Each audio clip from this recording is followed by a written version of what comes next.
Hey guys, how are you? Welcome back to my channel, The Fallen Pages. Today's book is The Great Mother by Erich Neumann. So there is this moment before memory, before morality, before identity. A moment where the human being does not say I, because there is nothing to stand against, No boundary, no separation, no distance between self and the world. So Erich Neumann begins there not with history, not with the religion, and not with philosophy, but with something far more unsettling, the psyche before it became a self. And at the center of that state is not a concept but a presence, the Great Mother, he defines. This book is not just a book that merely discusses mythology or myth. It tries to map the architecture of the feminine archetype across religion, psychology, ritual, and art, and the evolution of consciousness itself.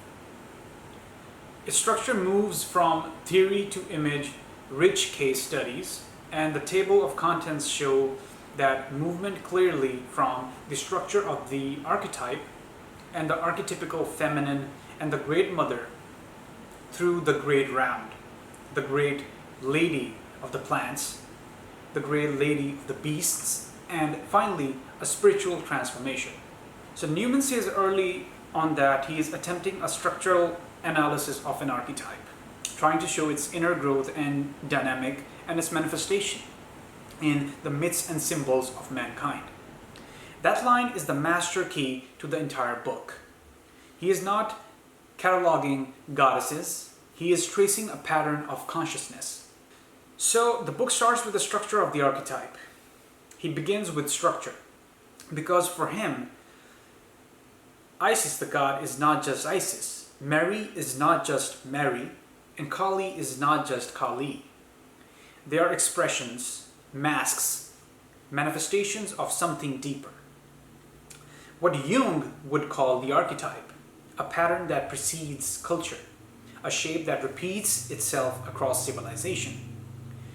In the Jungian philosophy, the architecture beneath myth, this is where Neumann stands firmly beside Carl Jung.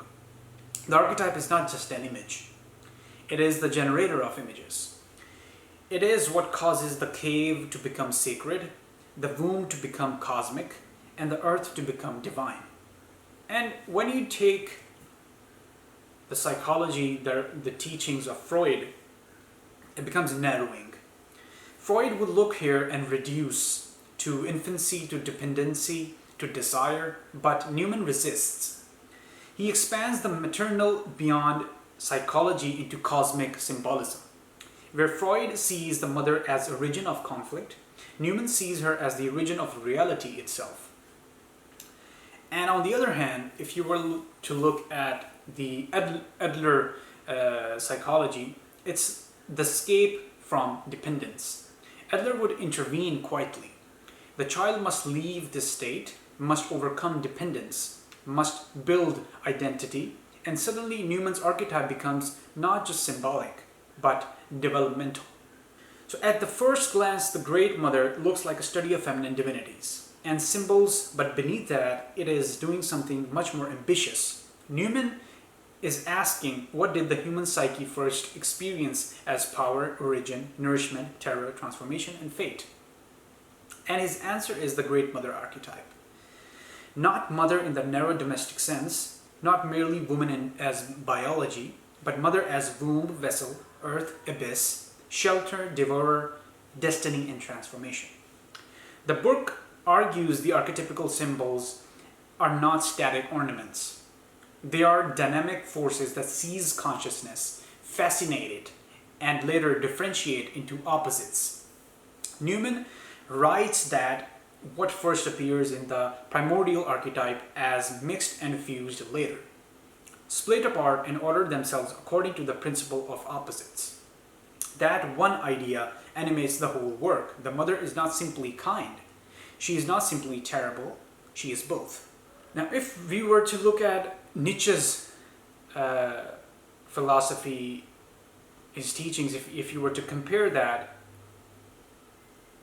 it's like the cost of becoming, because to leave the archetype is to leave unity. And Nietzsche's understood this better than anyone.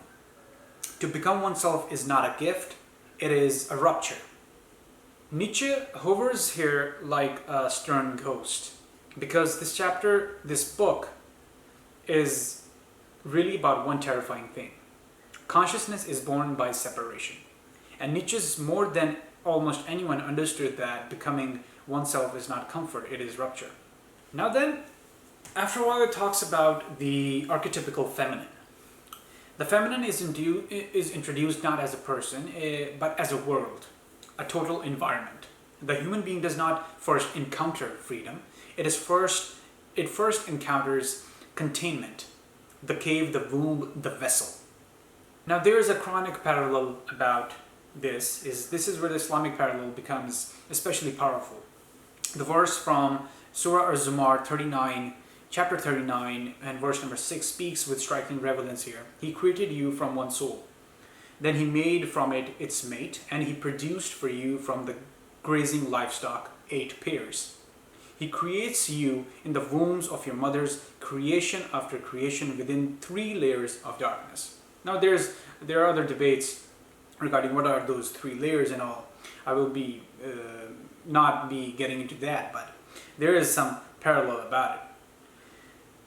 What I have come to understood, it's that creation after creation, it's like layered, enclosed, hidden. The psyche, like the body, is not formed in light, but in depth. And the symbolism here is that the womb is the origin, the cave is the enclosure, the vessel is containment, and the sea is dissolution. And the feminine is everything that holds existence before it became aware of itself. For Neumann, consciousness is shaped in psychic enclosure before it becomes independent. Now, if you were to look at Christianity, on the other hand, Christianity gives us Mary as vessel, bearer, intercessor, and sanctified womb. Neumann explicitly includes Marian figures in his great round schema and discusses the persistence of the Great Mother in the Christian imagery. And on the other hand, in Judaism, in a Jewish interpreted frame, one would read parallels through Zion as the mother, Jerusalem as daughter, wisdom as feminine in Proverbs, and the nurturing, protective, divine metaphors scattered through scripture. Neumann's pattern is not limited to formal goddess worship. It appears whatever sacred language takes maternal form. Now it talks about the 2 faces of the mother.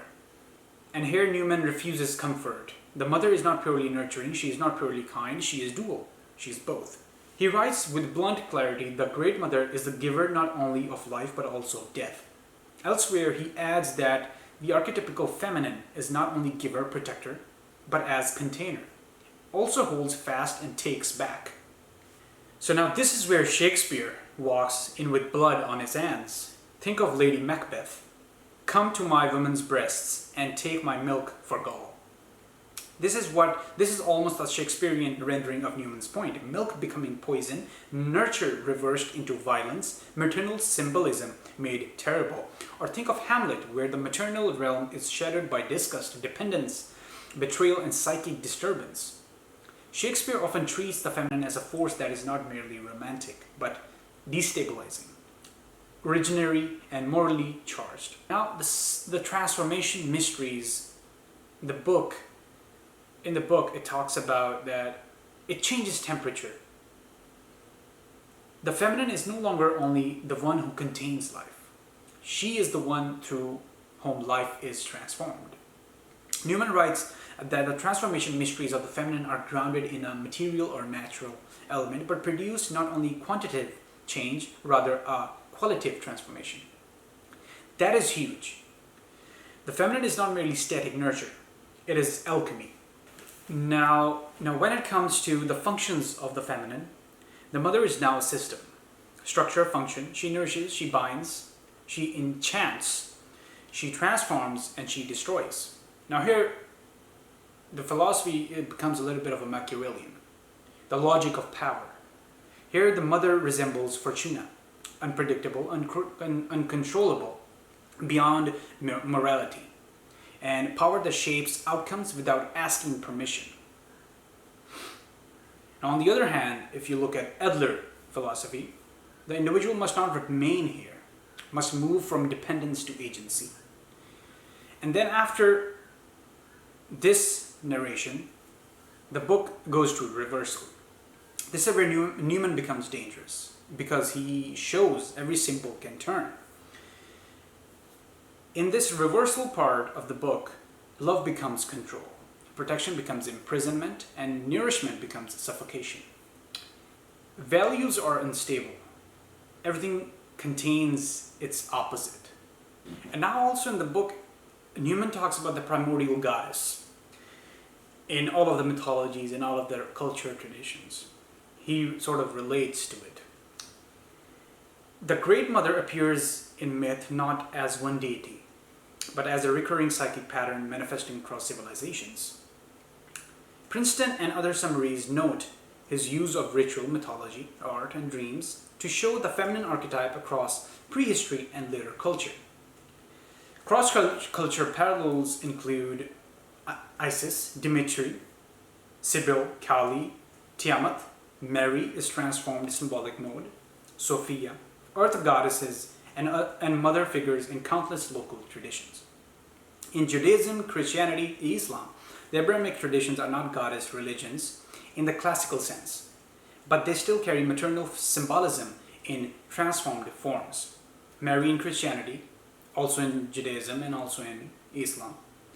Wisdom traditions and feminine sacred imagery in Judaism, and womb mercy, maternal relation, and hidden transformation in Islam.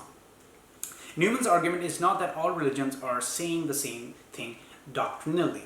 It is that the psyche keeps producing analogous forms. Now it talks about the positive elementary character. This is the luminous side of the mother archetype. The nourishing, protective, fruitful, sheltering, and abundant. This is the mother of milk, bread, orchard, home, warmth, and protection. And then after a while, he talks about the negative elementary character, the opposite. And then, with no sentimental feelings at all, Neumann turns the image over to suffocating, binding, devouring, death-bearing mother. He explicitly says that archetypical feminine holds fast and takes back, and is the goddess of life and death at once. Now, this is one of the signature sections of the book. The Great Mother becomes cosmic, not merely biological mother, not merely social mother, but the circle of fate, time, growth, decline, renewal. Neumann writes that heavenly bodies, seasons, growth, birth, death, and renewal are subordinated to the Great Mother, and he calls her a goddess of destiny who weaves life and weaves fate. He also says the Great Round is the world containing the world creating uterus. That is vintage Neumann. Majestic and slightly terrifying. Now there are some poetic and cultural parallels to this. This is where the fates, spinning women, thread imagery, weaving lunar cycles, and time goddesses across cultures are all become relevant. Greek, Moirai, spinning woman in folk tradition, lunar feminine timekeeping, textiles and fate bound together. Now at the end becomes the final judgment of the book. The Great Mother is not easy. It is dense, repetitive, visual, theoretical, and at times overwhelming. But that is partly because Neumann is trying to describe something that consciousness never fully masters. The power from which consciousness itself once emerged. The book's central insight remains unforgettable. The feminine archetype is not one thing. It is a field of opposites. It feeds, it shelters, it enchants, it binds, it transforms, it destroys, it renews. And in that sense, Neumann is not merely writing about mothers. He is writing about the first shape of the world. The Great Mother is a book about origins, but not in the childish sense. Not nostalgia, not sentiment. It is about the ancient psychic fact that before we knew law, before we knew doctrine, before we knew philosophy, before we knew ourselves, we knew enclosure, dependence, nourishment, fear, darkness, and emergence. And perhaps that is why this book still unsettles. Because it suggests that beneath theology, beneath poetry, beneath empire, beneath philosophy itself, the human soul still remembers the first power it ever knew. The power that gave it life, and the power from which it had to separate in order to become human. So I guess this is it, guys.